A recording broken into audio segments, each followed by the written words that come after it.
Welcome, Butterscotch Queens and Kings, to your only source for inclusive and comprehensive crypto coverage. This is The Get Down, a podcast diving deep into Web3 and DeFi. I'm your host, Ritzy P. Each episode, I get down with diverse founders, builders, change makers, and executives in the cryptoverse. The crypto industry is not a monolith. Black, Latino, and indigenous stories matter. Join diverse discussions on policy trends and market research about the blockchain ecosystem. Welcome to The Get Down. Hola, and welcome to the Get Down Beyond Bitcoin podcast. Thank you so much for joining us. I'm your host, Marisa Estrada Rivera, aka Ritzy P. Our guest today is Arushi Sood. She is the fintech entrepreneur and founder and CEO of Zult Incorporated, where she's building blockchain infrastructure that brings compliance, privacy, and scalability to private credit markets from the ground up. With over 25 years of experience building transformative financial products, she's led digital asset and DLT strategy at Wells Fargo, advised central banks on digital currency through her company AdCash, and held leadership roles at MasterCard and Visa. She's launched more than 18 fintech products and is one of the most recognized voices at the intersection of tokenization, regulation, and real-world asset infrastructure. Arushi, our butterscotch queen, welcome to the Get Down Beyond Bitcoin podcast. How are you doing today? Well, I'm doing great, and thank you for inviting me. I'm excited to be here. Yes, thank you so much for joining us. Super excited for this conversation. Could you please tell us what brought you into crypto?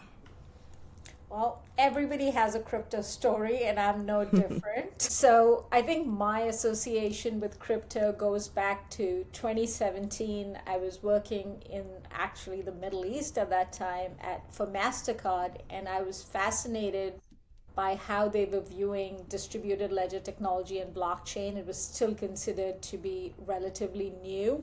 I got excited enough to leave and found my first startup, which was called AdCash, which leveraged blockchain and focused on digital currencies for governments, so central bank digital currencies. Interestingly, I never really invested in crypto until a few years ago, as I wasn't clear whether it was going to be a store of value or a method of payment. I was really more bullish on the power of distributed ledger technology and blockchain to fundamentally disrupt financial services and upgrade the existing pipes. Wow, fantastic. I think that's a lot of people's story, right? Where you know about it and you wait a while and you're kind of, to make sure it's here to stay. So could you tell us, why did you launch Zult? Yeah, so Zult is a new fintech, and it's also a platform, and it's more than a tokenization platform. So of course we do tokenization of assets, but it is a fundamental rethink of how private markets operate. So private markets have been notoriously opaque and typically allowed only those with sufficient assets to participate. This is true both on the issuer side and investor side. So if you were an asset issuer and wanted to raise capital without going public, your path would be both costly and complicated. Capital formation for private issuers is not something readily available to small and medium issuers. Similarly, on the investment side, only large institutional investors or very ultra-high net worth individuals that have access to wealth managers generally find out about private offerings. Broadly, people like you and I don't really know what's available in the private market, right? And we're Right. sort of shut out by design. The market is deliberately opaque. Now imagine a small to medium-sized non-bank lender like a CDFI. What opportunity do they have to access liquidity from the private market? That is why we really founded Zult. We understood the technology, we understood the opportunity and capital markets, and we're here to connect private assets with private investors by leveraging all of what we know the technology and markets are able to do. So that's a little bit about why we really founded Zult. Love the mission behind it. So you mentioned you're leveraging multiple technology solutions. In what ways? Yeah, so I want to start from the problem, right? I was very, very clear that we don't want to force fit a technology into a problem, right? Just because AI is hot or blockchain is hot, that doesn't mean you just add it to your product suite. They actually have to solve some purpose. And that is what we started with. We started with the problems that we're trying to solve for. And I mentioned to you about the problems of private markets, right? So the three problems that were front and center were like opaqueness.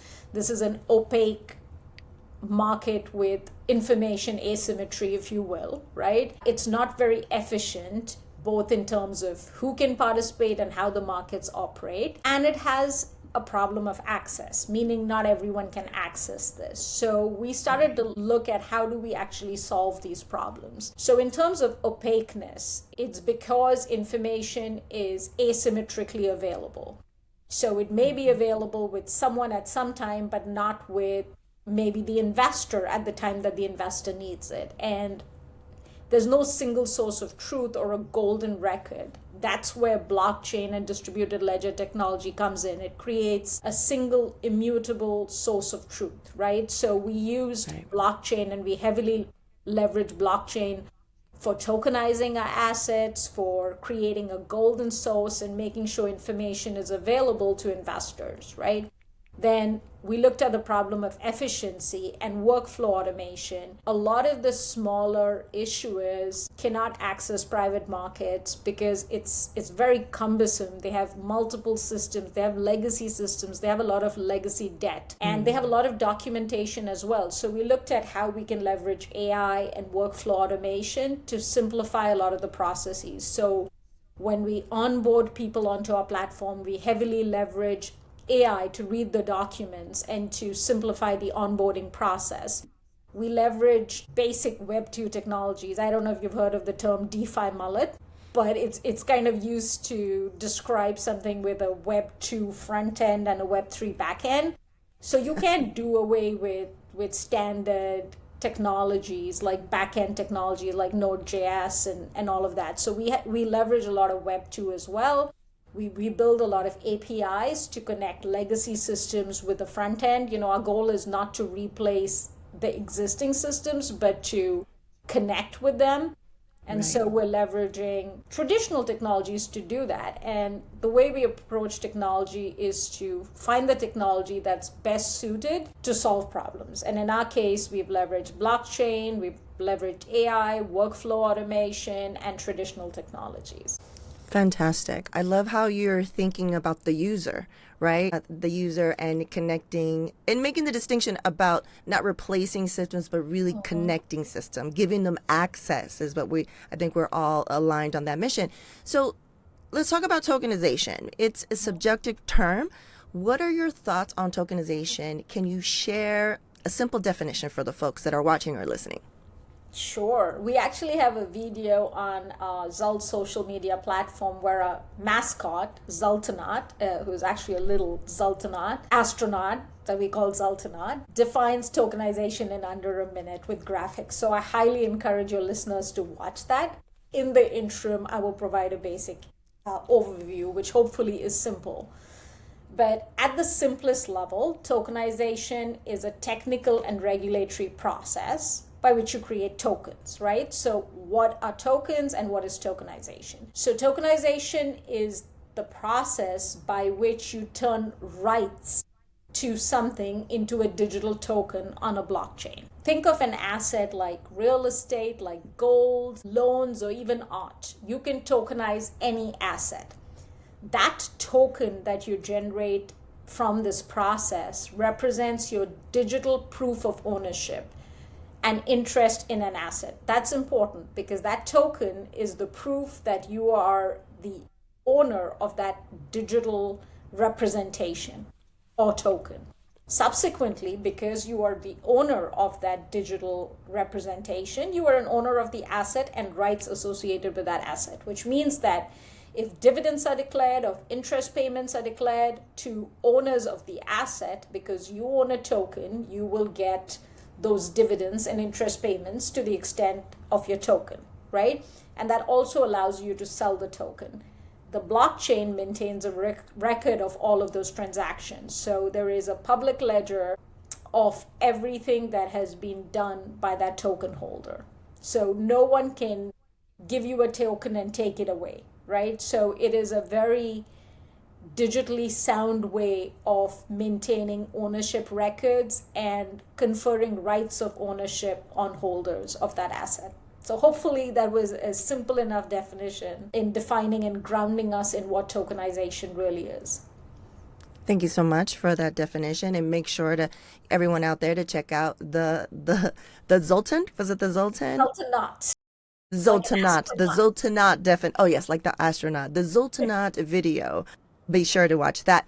So you recently collaborated with my co-host Clev Messidor on a webinar entitled Small Crypto, focus on tokenization for small enterprises. What would you say is the opportunity for microfinancial institutions?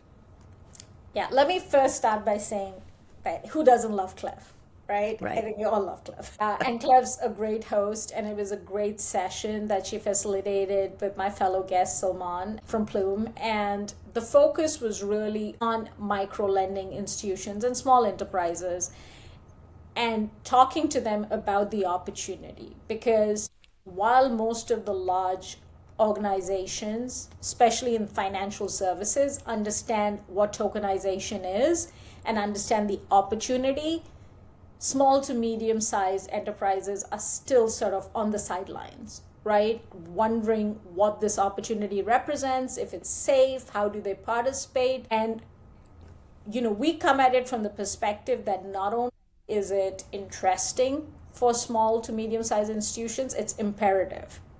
Right. Because while larger institutions have options, they have teams focused on technology, they have teams focused on capital markets. Smaller organizations have none of those benefits.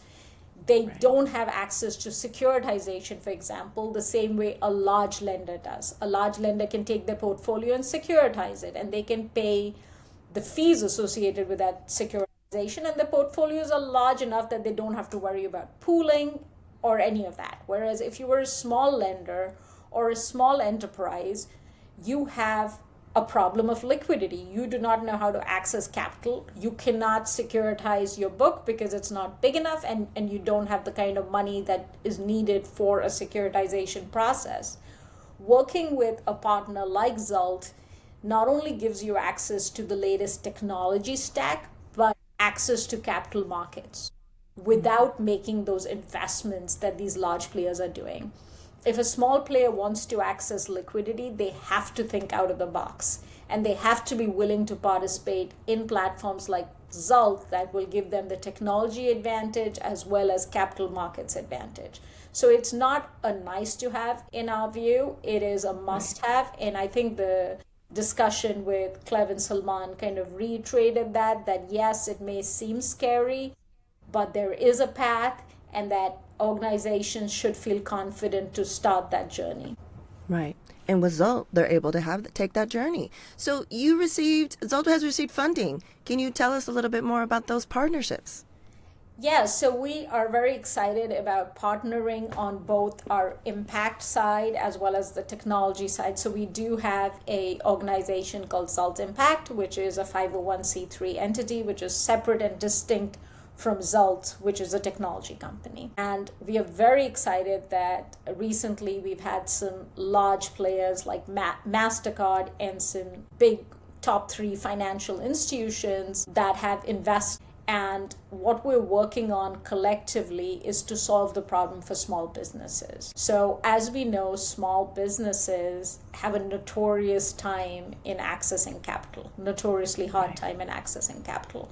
And it's not because they are not good opportunities to invest in. It's just that they don't fit a standard credit box. As a result, a lot of the large lending organizations turn them down, a lot of banking organizations. That is why community lenders like credit unions and CDFIs step in and fill the gap. Unfortunately, they have the challenge of liquidity, where they only have this much money to invest in small businesses. And if they've underwritten, a handful of businesses, depending on the size, they no longer have liquidity to keep funding businesses. So the concept that we are working on is a marketplace where all of these sort of loans, small business loans that have been made by community lenders, can be tokenized and offered to investors. So if you view it from an investor's point of view, the challenge is you don't know if this is a good investment opportunity or not. Yes, you trust your local CDFI to have underwritten correctly. And yes, our technology is going to give you access to more information to make educated decisions, but you may still be nervous about investing in an asset class you've never invested in. Right? So perhaps you've never bought a piece of a loan portfolio. You may have bought shares, but not a piece of a loan portfolio. So the mission of Zult Impact is separate from the mission of Zult, right? Zult is focused on building the technology, whereas Zult Impact is focused on enabling the ecosystem. And so what MasterCard is supporting is a loan loss reserve and a grant that will support or protect those loans in case there's a default on them, thereby encouraging investors to participate in this market. And some of the banking institutions that we're working with are also interested in supporting small businesses and in supporting CDFIs. And so through our Zult Impact side, we're creating a robust and vibrant ecosystem where donors and foundations can invest in those reserves or in subsidizing the cost for these CDFIs to participate in the technology. And on the Zult side, we're building that technology, we're building those marketplaces, because we realize that if we come at it just from a for-profit or just from a nonprofit, neither of them will provide a complete solution, right? So we've got our lanes, but the idea is to deliver something that is impactful to the entire ecosystem. No, I love that. It's very thoughtful. So if we think about founders that are in the audience, can you tell us about the benefits and challenges of building a finance platform today? Yeah, well, that's a very fun question, right? Like, who doesn't want to be their own boss? Everyone wants to be their own boss. Everyone wants to start their own company. But it's not as easy as it seems, right? It is a painstaking process to build a new business. And I think the first thing to start off with is, are you solving a real problem, right? And it's not something that you come to at the beginning of creating a company and say, oh, okay, when I started the journey, it was a problem, so I'm just going to keep my head to the ground and just keep plowing through. At every point, we do that too, right? We take a step back and say, okay, we started by solving the problem of liquidity. Do people really think they have a liquidity problem? Are we solving the right problem? If we are not, be willing to look back and say, okay, well, what is the problem that people want solved, right? And are they willing to pay for it? Because they may want to have it solved, but they may not be willing to pay for it. Right. So I think as a founder, grounding yourself in the problem is something that you do. You ask if you're solving the right problem. The second, do not underestimate the challenges of raising capital. It is unfortunately doubly hard for diverse female founders to raise capital than it is otherwise, right? So be prepared that this is not going to be an easy journey. The bar is going to be higher for you than for others for the same metric, right? So I think understand, have courage and be thick-skinned to take no's. There are going to be so many no's along the way. So you have to be thick-skinned. You have to believe in yourself. You have to believe in your team. Your team has to believe in you. So the third thing is really the team. No person, no matter how smart you think you are, can do it alone, right? You need people that share your mission, that share your passion, and that are willing to put in the time. And I've been fortunate enough to, build a team that does that. So I think of those three things above all else. We can make a full episode of just what founders should do. But I think if nothing else, I want to leave you with these three thoughts. Think about the problem you're solving. Think about capital and being thick-skinned. I guess you could separate that. And then the third is make sure you have the right team. Right. Thank you for those points, and especially for the bonus of we just usually don't get access to that as women founders, and to get ready for the no's that are coming your way. So could you please share one or two professional milestones that you are most proud of? Yeah, that's a tough one, right? Because, I'm older than I look, and I've had a robust career full of, lots of ups and downs like everyone else. And there would be so many things I'd like to share with you. But as I was kind of thinking about what is it that I am really proud of, I think it comes down to the firsts, right? The first time you leave a paycheck to start something, right? It takes courage. It takes tremendous courage. You think you're not going to be able to do it, and you do it. And then you're proud of yourself, and you're like, wow, I did it. I walked away from something that was certain to do something that was uncertain. And I'm better off for doing that. The first time at least in my case, the first time I filed a patent, I was so happy. Like, I'm doing something that is actually adding value and that is innovative. And then the first time you convince the first person to go into something with you, right? It's all the firsts in your career. It's not really the last. So I think I look back fondly to all the firsts. Congrats on how many patents do you have, and just even the first one. That, of course, that's crazy. How that must have felt amazing. Yeah, I think I have about half a dozen or more that I've filed so far, more. But yeah. Amazing. Congratulations. Thank you. So if we go into policy, it's a big focus for our podcast.